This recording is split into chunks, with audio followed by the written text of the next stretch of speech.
ये all India radio की Urdu service है। अजीम नावल निगार और अफसाना निगार लियो टॉल्स्टॉय अपने ज़ख़ीम नावल जंग और अमन की वजह से तमाम दुनिया में जाने जाते हैं। आज की कहानी एक ऐसी ही कहानी है जो मज़हब और इंसान के बारे में हमें सोचने पर मजबूर करती है। तो आइए सुने लियो टॉल्स्टॉय की रूसी कहानी God sees the truth but weights का उर्दू रेडियाई रूप, खुदा के घर देर है अंधेर नहीं। तरतीबकार हैं दानिश इकबाल।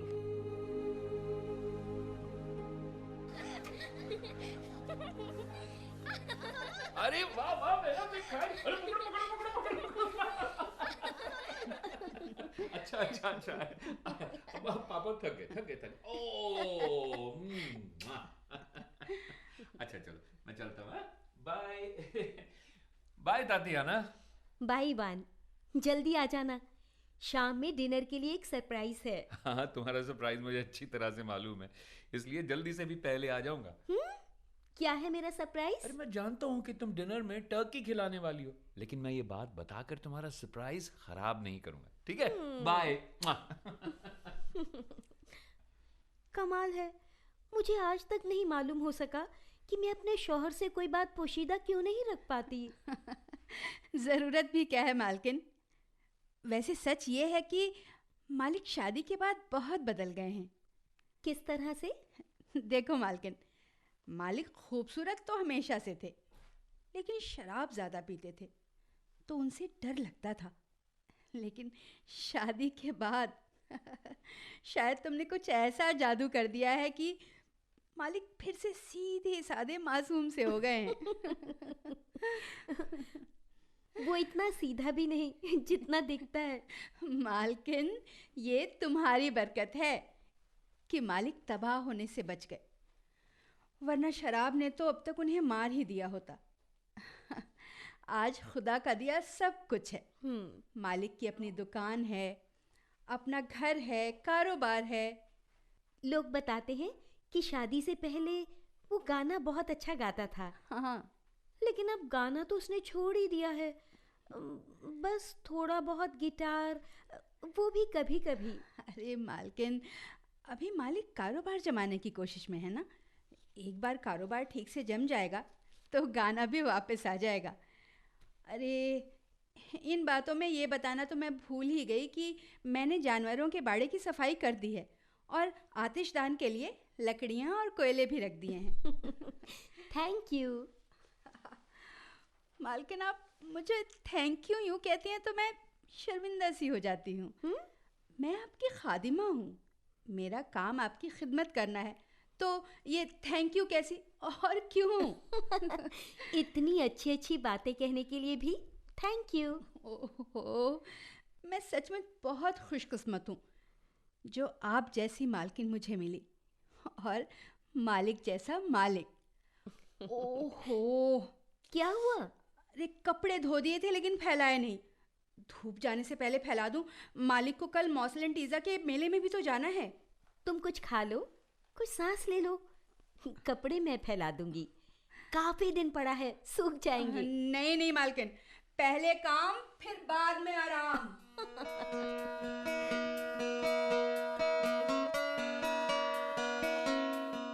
मालिक, आपकी घोड़ा गाड़ी तैयार है और कोचवान निकोलाई ने सारा सामान अंदर रख दिया है। शुक्रिया, बहुत बहुत शुक्रिया।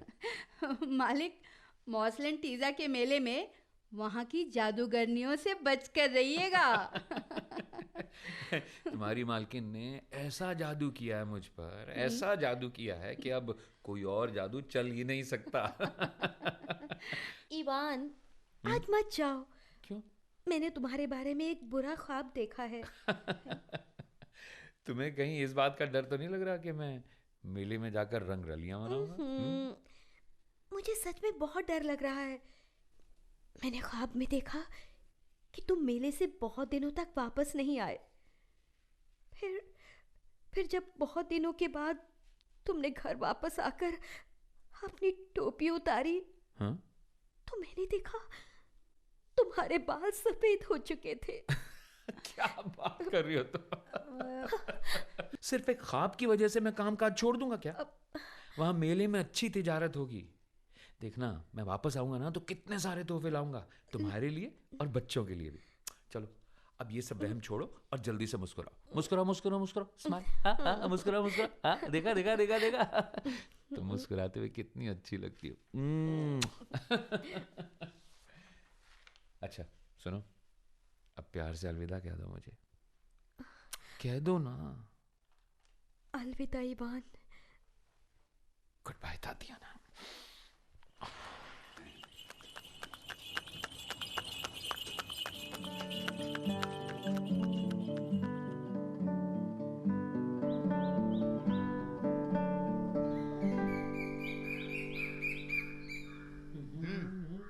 हेलो। सुनो। जी हेलो जी। हाँ, क्या तुम्हारा नाम इवान अक्सविनोफ है? जी। मैं पुलिस ऑफिसर मिखाइल हूँ और ये मेरे साथी यूरी है। ये बताओ, तुम यहाँ इस सराय में आने से पहले कहाँ थे? जी मैं घर से चला तो नॉर्थ टाउन से पहले मुझे रास्ते में एक पुराना शनासा औंदरे सौदागर मिल गया। हम लोगों ने साथ साथ सफ़र किया और नॉर्थ टाउन की सराय में एक साथ रात गुजारने का फैसला किया। रात को वहाँ खाना खाकर हम अपने अपने कमरों में सोने के लिए चले गए। तो फिर आप मुँह अंधेरी वहाँ से क्यों चले गए? देखिए, मुझे रात होने से पहले ही मारकान पहुंचना था, इसलिए मैं अल जबे वहां से चल दिया। आपने एक बार भी नहीं सोचा कि यूरी को खुदा हाफिज कहा जाए? एक मिनट रुकिए। आप दोनों मुझसे ऐसे सवालात क्यों कर रहे हैं जैसे किसी चोर या डाकू से किए जाते हैं? देखिए, मैं अपने काम के सिलसिले में यहाँ से गुजर रहा हूँ और मुझसे ये सवालात करने का क्या तुक बनता है? हम दोनों ये सवालात इसलिए कर रहे हैं क्योंकि जिस यूरी नाम के सौदागर के साथ तुमने पिछली रात गुजारी थी ना, उसकी लाश आज सुबह सराय से बरामद हुई है। क्या? उसका कत्ल गला काट के किया गया है। क्या कह रहे हैं आप? हमें तुम्हारे सामान की तलाशी लेनी होगी। ये बैग तुम्हारा है? जी मेरा ही है ये बैग। बैग देखो और सार्जेंट बाहर घोड़ा गाड़ी भी देखो। जी जी।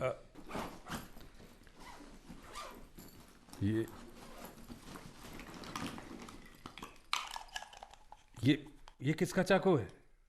जी चाकू? इस पर तो खून लगा है। हाँ?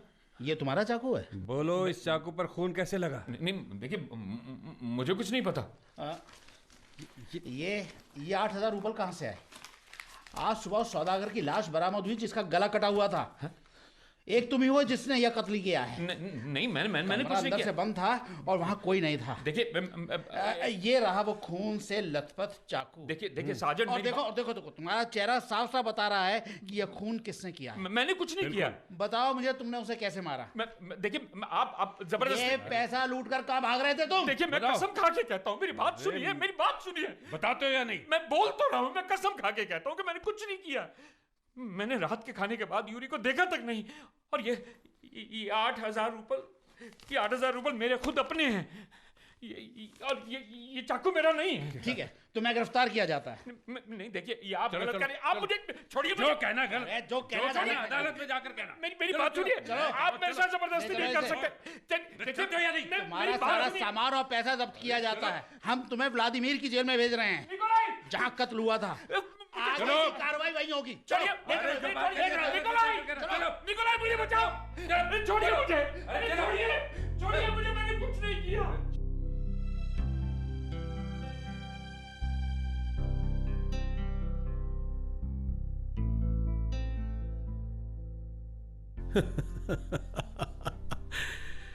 अरे तुम अपनी कैद का रोना रो रहे हो।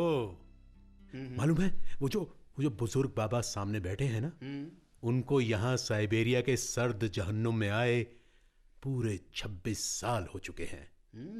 हर इंसान जानता है कि वो फरिश्ता सिफत इंसान है, कोई जुर्म नहीं कर सकते, लेकिन फिर भी ये कैद की जिंदगी काट रहे हैं। भैया, अगर ऐसा है तो उन्हें रिहाई की कोशिश तो करनी चाहिए थी। जार के अलावा कोई कुछ नहीं कर सकता।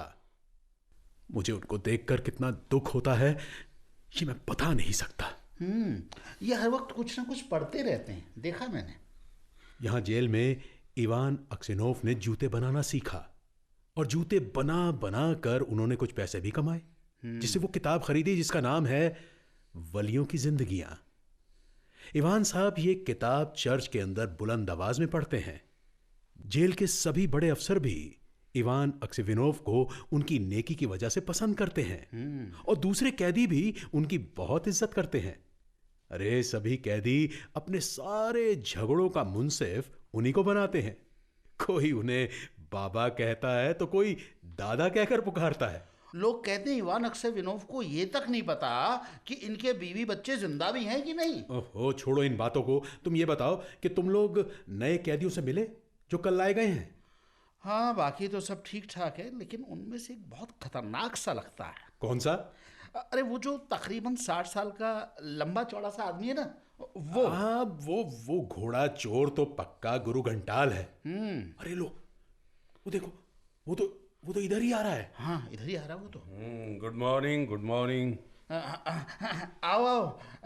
वैसे हम में से किसी को यकीन नहीं आया कि तुम्हें घोड़ा चुराने की वजह से साइबेरिया भेज दिए गए। अरे भाई, मैंने घोड़ा नहीं चुराया था, वो तो मैंने बस खुला घूमता देखकर अपनी गाड़ी से बांध लिया था, लेकिन बेवजह मुझ पर चोरी का इल्ज़ाम लगा दिया गया। मैंने तो उनसे कहा भी कि मैंने ऐसा सिर्फ घर जल्दी पहुंचने के लिए किया था और उसके बाद मैं उस घोड़े को जाने देता। तो जब मैंने उनसे कहा कि मुझे जाने दीजिए तो उन्होंने कहा कि नहीं, तुमने इसे चुराया है। मगर वो ये नहीं बता सके कि मैंने उसे कब और कहाँ चुराया था। ओहो, फिर तो भैया तुम्हारे साथ बहुत बड़ी ज्यादती हो गई। सच पूछो तो मैंने एक बार सच में गलत काम किया था, जो सचमुच में यहाँ भेजे जाने लायक काम था। अच्छा? लेकिन मैं पकड़ा नहीं गया। सितम ये कि अब मुझे यहाँ भेजा गया जबकि मैंने कुछ नहीं किया। मेरे घर वाले वहाँ के हैं, मेरा नाम मकर है और दूसरे लोग मुझे सीमोविनिच भी कहते हैं। अगर तुम वहाँ के हो सीमोविनिच, क्या तुम मुझे वो व्लादिमीर के सौदागर अक्सेविनोव के बारे में कुछ बता सकते हो?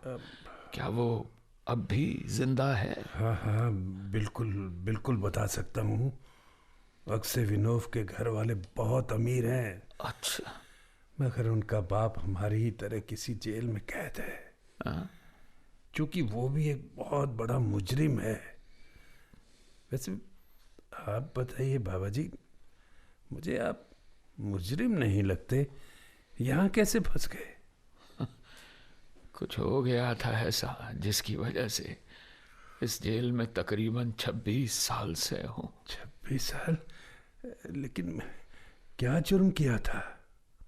लंबी कहानी है, छोड़ो, फिर कभी सुन लेना। चलता हूँ। अरे रुकिए बाबा, हमें बताने दीजिए ना इन्हें। अरे यही तो इवान अक्सेविनोव हैं, व्लादिमीर के, जिनकी तुम बात कर रहे हो। और ये बिल्कुल मासूम और बेगुनाह है। कत्ल किसी और बदमाश इंसान ने किया था, लेकिन उसने चाकू इनके बैग में छिपा दिया। ये बेचारे तो बेवजह फंस गए। क्या आप, मेरा मतलब है आप इवान अक्सेविनोव हैं? अजीब बात है, कितनी अजीब। मगर आप इतने बुजुर्ग, इतने कमजोर कैसे हो गए बाबा जी? लेकिन एक बात बताओ, जब हमने बताया कि यही इवान अक्सेविनोव हैं, तुम इस बात पर इतना चौंके क्यों? अब वो क्यों आखिर? और ये कि तुम्हारा चेहरा क्यों पीला पड़ गया, बताओ। तुम पहले इनसे कब मिले थे? सच सच बताओ कि तुमने बाबा इवान अक्सेविनोव को पहले कहाँ देखा था? इवान अक्सेविनोव, दोस्त, ये बहुत अच्छी बात है कि हम यहाँ आकर फिर से मिले। न जाने क्यों मेरा दिल कहता है कि तुम शायद उस सौदागर के असल कातिल को जानते हो। जानते हो क्या? बहुत पुरानी बात है, साफ साफ कुछ याद करना मुश्किल है अब। लेकिन मुझे भी लगता है कि शायद तुम कातिल को जानते हो। साफ जाहिर है कि कातिल वही तो होगा जिसके सामान में चाकू मिला था। वो चाकू किसी और ने उनके बैग में छुपाया था। बाबा जी पैसे वाले इंसान थे वो भला थोड़े से पैसों के लिए कत्ल क्यों करते किसी का? बिल्कुल।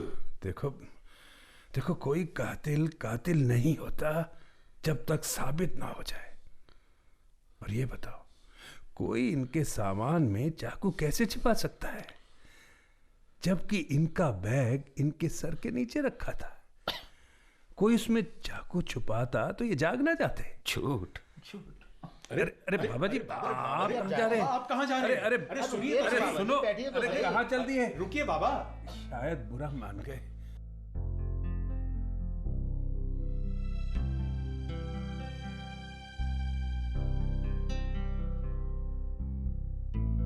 बाबा जी, आप रात भर जागते रहे, कुछ बात कीजिए तो दिल का बोझ हल्का हो जाएगा।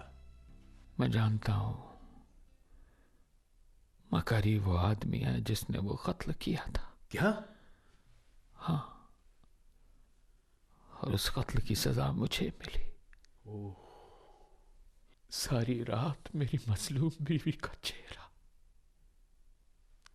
मेरी आंखों के सामने घूमता रहा। उस बेचारी को इस मकर के जुर्म की सजा मिली। तातियाना की हंसी की खूबसूरत आवाज भी मेरे कानों में गूंज रही थी।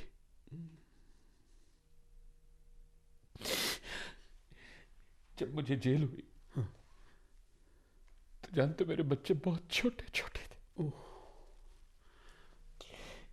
एक ने तो बस चलना शुरू ही किया था और दूसरा मां की गोद में ही था। मैं खूबसूरत हसीन जवान हुआ करता था, कितना जोश से भरपूर और हंसमुख नौजवान था। जानते हो, जब मुझे गिरफ्तार किया गया तो मैं पेड़ के नीचे आराम से बैठा गिटार बजा रहा था, सारी दुनिया की परेशानियों से बिल्कुल आजाद। और फिर मेरी जिंदगी इतनी तबाह हो गई। नहीं बाबा, बाबा, कि मैं खुदकुशी करने वाला था। नहीं बाबा, नहीं नहीं, हौसला रखो बाबा। मैं कैसे भूल जाऊं कि ये सब उस जलील का किया धरा है। नहीं बाबा, नहीं। लेकिन आप बताइए, अब आप क्या करेंगे? मैं जानता हूं मुझे क्या करना चाहिए। मुझे भी बताइए बाबा, मुझे भी बताइए। मैं आपके साथ हूं। हम ऐसा भयानक इंतकाम लेंगे कि लोग याद रखेंगे। बोलिए बाबा, बोलिए, आप क्या करना चाहेंगे? मैं खुदा की इबादत करना चाहूंगा।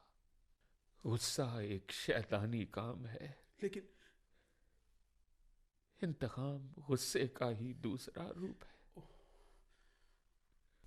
मुझे इबादत करनी होगी। हाँ,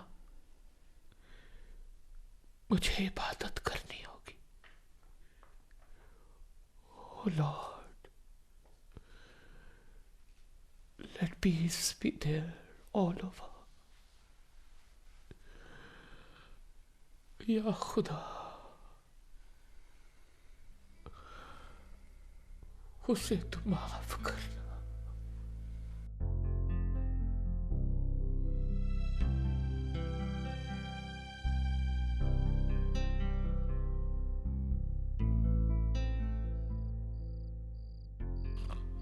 हेलो हेलो बाबा, इधर इधर इधर बाबा जी। कौन हो तुम?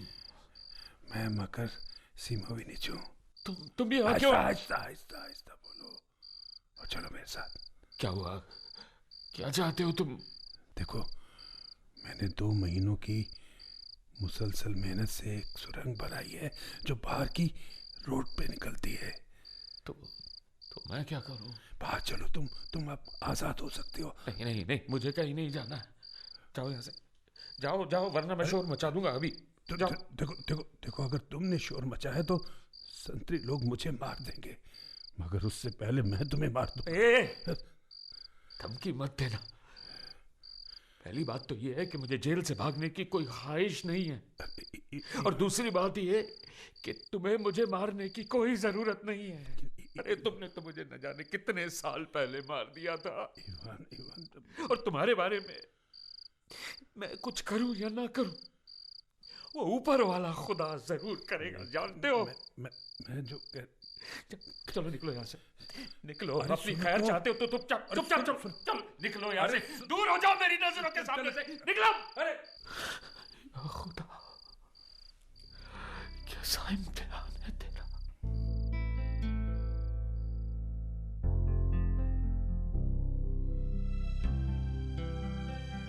भाई ये आखिर बात क्या है भाई? हमें क्यों लाया गया है आज यहाँ पर? क्या किया हमने? क्यों हमें इकट्ठा किया गया? पता नहीं, सभी कैदियों को क्या हो क्या रहा है यार? पता नहीं, वो जेलर साहब ने कहा कि सारे इकट्ठे हो जाइए। क्या बात क्या है? तुमको जानते हो क्या?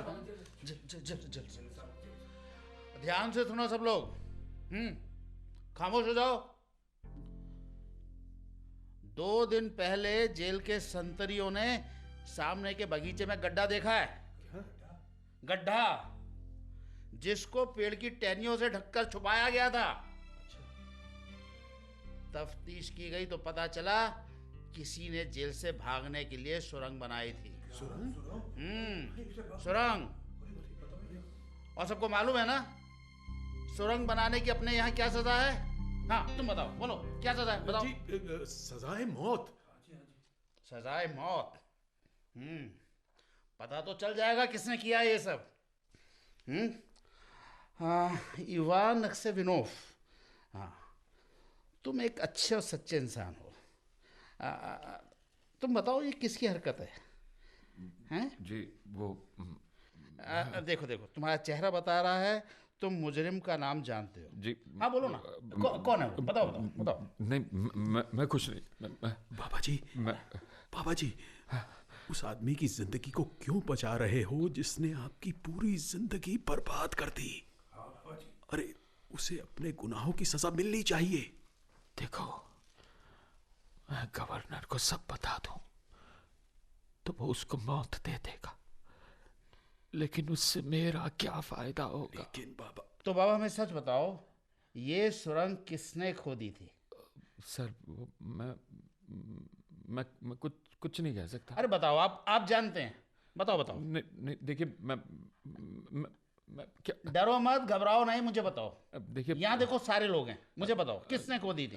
देखिए, खुदा नहीं चाहता है कि मैं कुछ कहूँ। आप जानते हैं किसने किया ये काम? नहीं जी, मैंने। क्या? मैं आपके सामने हूँ और इस खामोशी के बदले में आप मेरे साथ कुछ भी कर सकते हैं। मुझे हर सजा मंजूर है। ये नहीं हो सकता, ये हम नहीं मानते। बाबा आप नाम बताते क्यों नहीं? बाबा जी, क्या जब आप जानते हैं कि कौन है असली मुजरिम। सजा मिलनी चाहिए। नहीं बाबा, नहीं बताइए बाबा जी, आपको बताना। शांत। मैं जानता हूँ बाबा किसी को बचाने की कोशिश कर रहे हैं, मैं जानता हूँ। बिल्कुल। चलो सब अपनी अपनी बैरकों में चलो। लेकिन हमारे बाबा बेकसूर हैं। हम फिर कह रहे हैं। मुझे पता है। शांत हो जाओ सब। ठीक जी। बाबा आप अपनी बैरक में जाइए, हैं? ठीक है, हमें पता चल जाएगा कौन है मुझे। आप जाइए।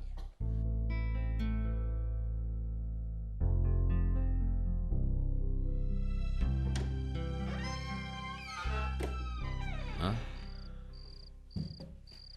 कौन है? वहाँ अंधेरे में कौन है? मैं हूँ मकर। मकर क्यों आए हो यहाँ? अब मुझसे और क्या चाहिए तुम्हें? इवान, मुझे माफ कर दो। किस लिए? हाँ, किस लिए? मैं वही था इवान जिसने उस सौदागर का कत्ल किया था, और वो चाकू तुम्हारे सामान में छिपा दिया था। मैं तो तुमको भी मारने वाला था इवान, मगर फिर मैंने बाहर से कोई आवाज सुनी तो चाकू को तुम्हारे सामान में छिपाकर वहां से भाग गया। क्यों बता रहे हो ये सब? अब जाओ यहाँ से चले जाओ। मैं तुम्हारे पाँव पड़ता हूँ, पैर पकड़ता हूँ, खुदा के लिए मुझे माफ कर दो। छोड़ो मुझे, माफ कर दो।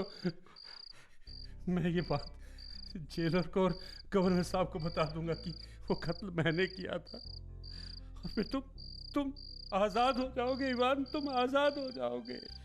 तुम्हारे लिए ये कहना बहुत आसान है मकर सिमोनोविच, लेकिन मैंने अपनी जिंदगी के 26 साल काट दिए यहाँ जेल में।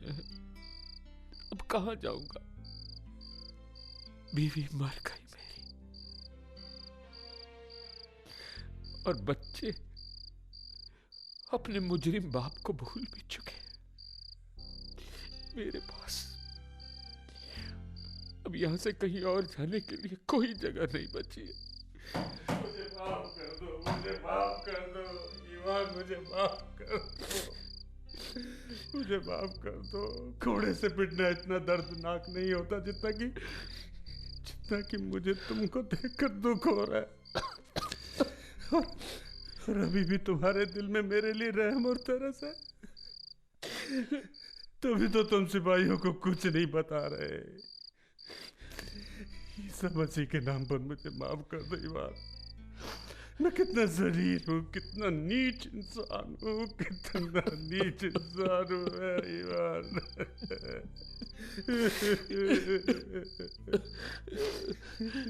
खुदा तुमको माफ करे मकर, खुदा तुमको माफ करे।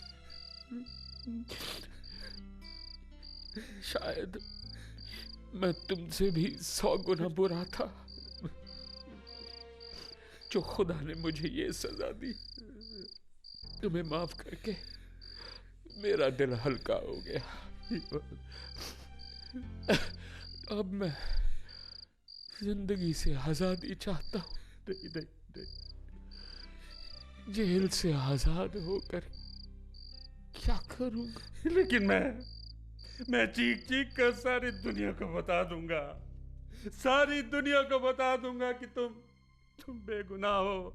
वो कत्ल मैंने किया था, मैंने किया था। अरे अरे क्या? सब लोग सुन लो, इवान अक्सेविनोव बेगुनाह है। क्या कह रहे हैं? जिसके लिए इन्हें सजा मिली वो कत्ल मैंने किया था, मैंने किया था।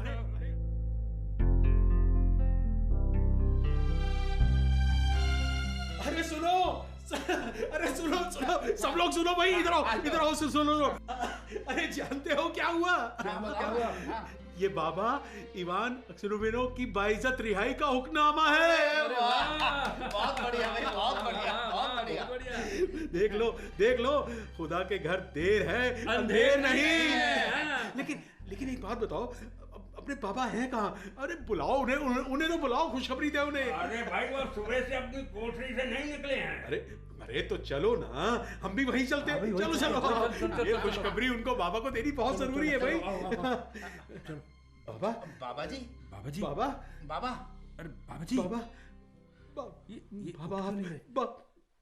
बाबा आप उठ क्यों नहीं रहे? अरे उठिए बाबा, जी। सुनिए, देखिए ये हुक्मनामा है आपकी बाइज्जत रिहाई का बाबा। आप आजाद हैं। आप आजाद हैं बाबा। उठिए ना बाबा। उठते क्यों नहीं बाबा? आप उठिए बाबा, उठिए बाबा। बाबा जी सारे बंधनों से आजाद हो गए हमारे बाबा जी, सारे बंधनों से आजाद हो गए।